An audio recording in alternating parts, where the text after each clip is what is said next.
et vous écoutez Range la Guimauve. Dans cette intro, je vais te raconter comment j'ai créé ce podcast et je vais te raconter tout mon cheminement, toutes les étapes, parce que je trouve que c'est un truc qu'on fait pas. On voit pas en fait l'envers du décor, les coulisses. On voit pas à quel point parfois quelque chose c'est le rêve de quelqu'un, à quel point ça compte. Et on voit pas comme il a galéré pour arriver à faire ce qu'il veut faire. Allez, je te raconte. Le truc à savoir sur moi, c'est que cette passion pour la voix, elle remonte à mon enfance. C'est un truc que j'avais déjà quand j'étais toute petite. En fait, quand j'étais toute petite, j'avais 4-5 ans. J'avais un Walkman Sony. Je crois qu'il était jaune. À l'époque, j'écoutais des cassettes. C'était pas moi qui choisissais, mais c'était mes parents. Ils me faisaient écouter Gainsbourg. Et en fait, un jour, il m'avait expliqué que il était mort. Et je me souviens enfant que je m'étais demandé comment c'était possible qu'on me dise qu'il était mort. Et à la fois que j'entende sa voix, c'est un truc, ça avait créé chez moi une forme de fascination. Et c'est un truc, après, j'ai vécu ma vie et je me suis pas du tout tournée vers ça. Et à un moment, c'est revenu. C'est revenu quand j'ai fait mon deuxième burn-out, où le rêve, il est autant présent, en fait. Et où, malgré les doutes, malgré les peurs, malgré les autres choses qui se passent dans ta vie, en fait, tu peux pas lâcher.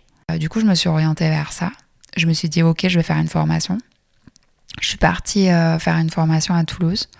J'ai appris plein de trucs. J'ai appris comment écrire, notamment pour avoir un podcast vraiment puissant.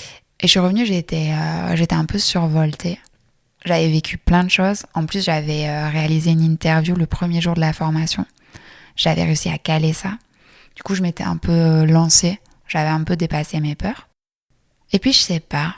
Je me suis dit, ok, tu vas commencer à créer et surtout à le partager. J'avais galéré à choisir un nom. C'est même plus galéré à ce stade. Je bloquais sur le nom. J'avais passé des mois à préparer un épisode. C'était jamais comme je voulais. J'avais écrit et écrit.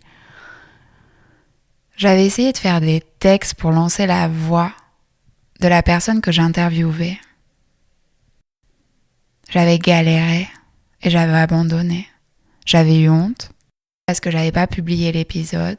Honte parce que j'avais passé 1h30 avec elle et que je me disais qu'est-ce qu'elle peut bien penser. Je crois que dans la vie, c'est comme ça. Je pense qu'il faut accepter d'être humain et je pense qu'il faut accepter qu'on n'est pas des machines, on n'est pas des robots et que souvent on a des rêves, mais que pour les réaliser, on passe par tellement d'étapes. On doute, on se plante, on bloque, on panique, on frise. Et c'est ok en fait. Et je me suis rendu compte d'une chose, c'est que je crois qu'en ça, je pouvais créer quelque chose de différent. Je pense que c'était ça dont je voulais parler. C'était de parler du fait de douter de soi, du fait de trébucher aussi, et de pas arriver à se lancer, de pas oser se lancer. Avoir peur que quelque chose soit tellement important et se planter sur ce truc-là qui compte tellement. Alors je me suis dit, ok, je vais le faire. Ok, je vais parler de tous ces sujets.